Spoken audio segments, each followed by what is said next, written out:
students, welcome back to my channel Excellent English Zone. Today we are going to discuss the third lesson of class 11th Hornbill. Lesson is Discovering Todd. The saga continues. Written by A.R. Williams. तो हम इस lesson की पहले short summary cover करेंगे, इसके बाद lesson को detail से पढ़ेंगे।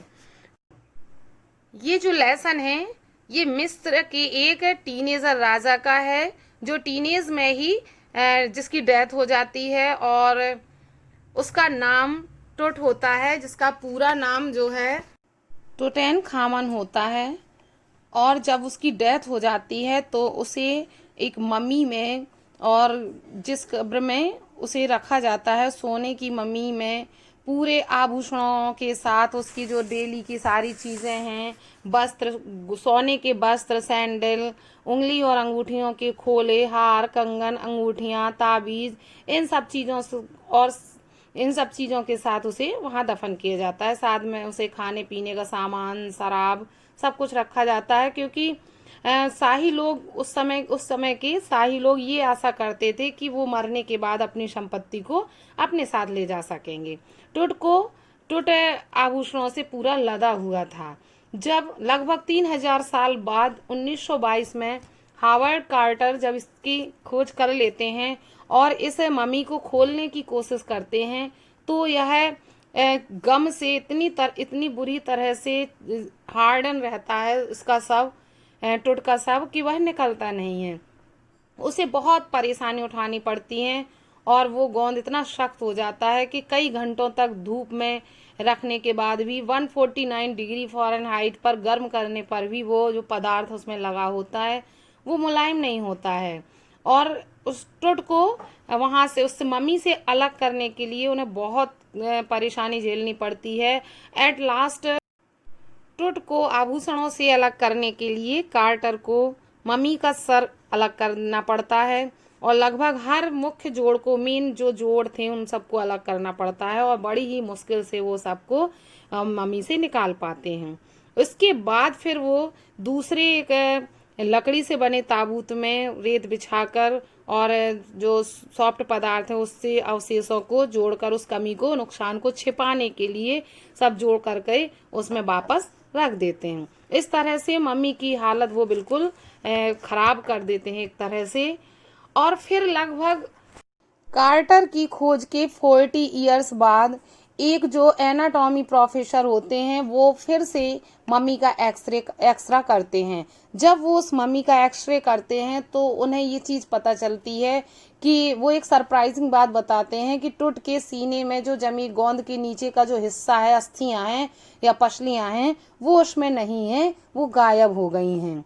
तो इस बात को रिसर्च करने के लिए लगभग 20 इयर्स बाद, उसके 20 इयर्स बाद, मतलब कार्टर के खोज के 80 इयर्स बाद लगभग 2005 में फिर से उस मम्मी को अपने सोए हुए स्थान से निकाला जाता है। लगभग 80 साल बाद उसे निकाला जाता है उसकी सीटी स्कैन करने के लिए, उसकी पूरी जांच करने के लिए क्या वास्तव में जो कार्टर ने उस मम्मी को नुकसान पहुंचाया है या उसकी जो चीजें हैं उसको यहाँ वहाँ की हैं। इसके लिए उस मम्मी को फिर से निकाला जाता है।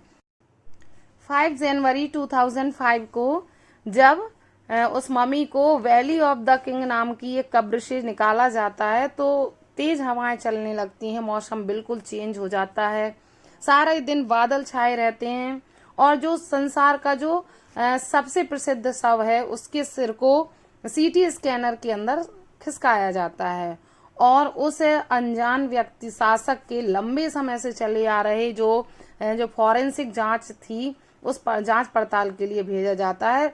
उस मुर्दे की, उस शव की जांच पड़ताल की जाती है जो कम से कम लगभग 3300 साल पहले मर चुका था।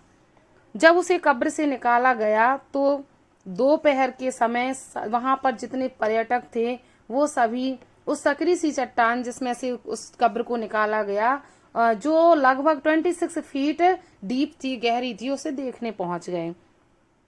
उन्होंने कब्र की दीवार पर बने हुए चित्रों को देखा, वहां पर सोने से जड़े हुए टुट के चेहरे को देखा और उस सब की शकल वाले बाहरी ढक्कन को देखा जिस पर उसके ही जैसा फेस ऊपर से बना हुआ था।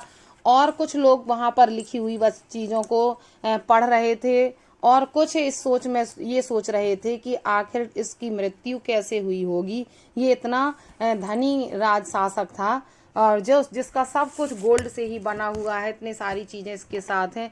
सब कुछ देखने वहाँ पर लोग पहुँच गए। राजा टुट की जो डेथ थी वो एक बहुत बड़ी घटना थी और राजा टुट की डेथ के बाद उसके जो शासन का वंशानुक्रम का था वो उनका वंश समाप्त हो गया। इनके वंश में जो एमेनहोटेप थर्ड थे, टुट के जो दादा थे, बहुत ही शक्तिशाली फेरो थे। फेरो जो राजा को कहा जाता था। उन्होंने 18वीं पीढ़ी के जो गोल्डन एज को चरम सीमा तक पहुंचाया और लगभग 40 ईयर्स तक शासन किया।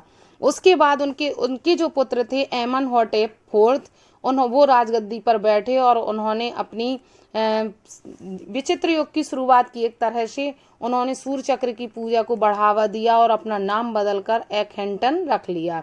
और उन्होंने कई चेंजेस किए, जैसे कि उन्होंने पुराने शहर थेबिस का नाम हटाकर एक्हेटन कर दिया और उसे धार्मिक राजधानी बना दिया, जिसे आजकल अमारना के नाम से जाना जाता है।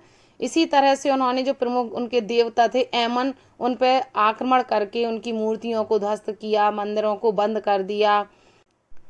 वह बहुत ही सनकी टाइप के राजा थे। उनकी मृत्यु के बाद स्मेंखरे ने थोड़ा सा राज्य किया और वह चला गया। और फिर इसके बाद बहुत ही कम एज में टुटेनखेटन ने सिंहासन संभाला और राजा टुट इस नाम से उसे बहुत दूर दूर तक जाना जाता था। बहुत फेमस रहे ये बहुत ही मतलब टीनेज में ही इन्होंने अपना बहुत ही अच्छे से शासन किया और इन्होंने अपना नाम बदलकर ट्यूटेनखेमम रख लिया। और खेमम जिसमें एमम वर्ड आता है जिसका मतलब होता है सजीव मूर्ति। इस तरह से उन्होंने अपना नाम चेंज कर लिया और लगभग 9 ईयर्स तक उन्होंने शासन किया और फिर उनकी रहस्यमय तरीके से डेथ हो गई। और डेथ के बाद उन्हें क्योंकि वो बहुत ही धनी थे और अंतिम सम्राट थे, उनको पूरे सोने के साथ, आभूषणों के साथ, हर वस्तु के साथ उन्हें बहुत ही अच्छे तरीके से दफनाया गया। अब इतने साल बाद जब मिस्र में मम्मी प्रोजेक्ट चला 2003 के उत्तरार्ध में, तो जब उसकी सूची बनाना शुरू हुई तो लगभग 600 मम्मी का आकलन किया गया और जिसमें टुट का जो निरीक्षण था वो पहला था। वो अपने जीवन में भी बहुत महान रहा, आगे रहा और मरने के बाद भी सबसे पहले टुट की ही सीटी स्कैन की गई, उसी की कब्र की खोज की गई। टुट के शव की सिर से पैर तक सीटी स्कैन की गई। उसके सिर की बहुत ही माइक्रो चेकिंग की गई, बहुत ही माइनर तरीके से जांच की गई और उसकी जो कॉम्प्लेक्स स्ट्रक्चर था उसको समझा गया। 0.62 मिमी के परीक्षण से किया गया। तो इस तरह से उसकी पूरी अच्छे से सीटी स्कैन हुई। बड़ी परेशानियों के साथ उसके जो शव का सीटी स्कैन किया गया और जांच के बाद पता चला कि उसकी बॉडी का कोई भी पार्ट मिसिंग नहीं है और वो बिल्कुल जैसा था वैसा ही है। इसके बाद टुट को उन वर्कर्स को, उन कर्मचारियों को सौंप दिया गया और उसे वापस मकबरे में ले जाकर उसी ताबूत में फिर से रख दिया गया जहां पर वो इतने साल से सोया हुआ था।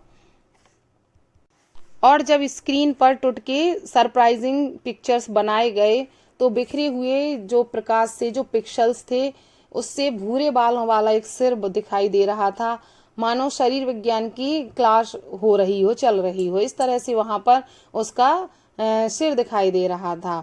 और भी जो पिक्चर्स थी उसमें है हाथ और पसलियों के ढांचे और जो स्कल का जो चित्र था, खोपड़ी का, वो दिखाया जा रहा था। और इस तरह से उसका जो स्कैन किया गया वो पूरी तरह से सुरक्षित पाया गया। और बाद में उसका पूरा निरीक्षण करने के बाद उसके जो इंचार्ज थे जही हवास, वो मुस्कुराए और क्लियर किया उन्होंने कि कोई भी गड़बड़ी नहीं हुई है उसकी बॉडी के साथ, सब कुछ पहले की सब कुछ उसमें व्यवस्थित है। और इस तरह से उन्होंने उसकी सीटी स्कैन की रिपोर्ट दी और इस तरह उन्होंने बड़ा सुकून महसूस किया। और जब उस मम्मी को उसे धातुओं की सीढ़ी से उतारकर रेतीली ज़मीन पर लाया गया, जहाँ स्कैनर था वहाँ से उतारकर नीचे लाया गया, तो बिल्कुल सुनसान मौसम हो गया था, हवा बिल्कुल थम गई थी। ऐसे लग रहा था जैसे कि हवा ऐसे शांत हो गई है जैसे मृत्यु स्वयं शांत हो जाती है, डेथ लाइक बिल्कुल साइलेंस रह गया था, वहाँ पर दिखाई दे रहा था। और टुट का जो मकबरा था उसके ठीक ऊपर ओरियन तारामंडल था, जिसे जो एंशियंट मिस्रवासी हैं वो मृत्यु का देवता ओसिरिस की आत्मा के रूप में जानते हैं। और ऐसे लग रहा था जैसे कि ये जो ओसिरिस हैं आत्मा के देवता, ये इतने सालों से इस किशोर की इसकी कब्र में निगरानी कर रहे हों, रखवाली कर रहे हों, क्योंकि 3000 3,500 साल के बाद भी उसके शव की कोई भी चीज़ मिसिंग नहीं थी। इस तरह से टुट की फर्स्ट टाइम मिस्र की एक मम्मी की फर्स्ट मम्मी की सीटी स्कैन की जाती है और पूरी जांच पड़ताल की जाती है, जिसमें पूरी टीम सफल होती है। तो ये लेसन है राजा टुट के बारे में। मैं जैसा कि मैंने बताया कि इनकी किशोरावस्था में डेथ हो जाती है और बहुत इतने सालों बाद इनकी मम्मी को खोजा जाता है और फॉरेंसिक पूरी जांच की जाती है, सीटी स्कैन की जाती है और पाया जाता है कि शव के पूरे हिस्से सही सलामत हैं। तो ये हमारी समरी पूरी हुई आज के लेसन की। मिलते हैं नेक्स्ट वीडियो में इस लेसन के डिटेल स्टडी के साथ। आज के लिए इतना ही। वीडियो अच्छा लगा हो तो वीडियो को लाइक करें और अगर आप मेरी चैनल पर नए हैं तो चैनल को सब्सक्राइब करें और बेल आइकन प्रेस करना ना भूलें। Thanks for watching video.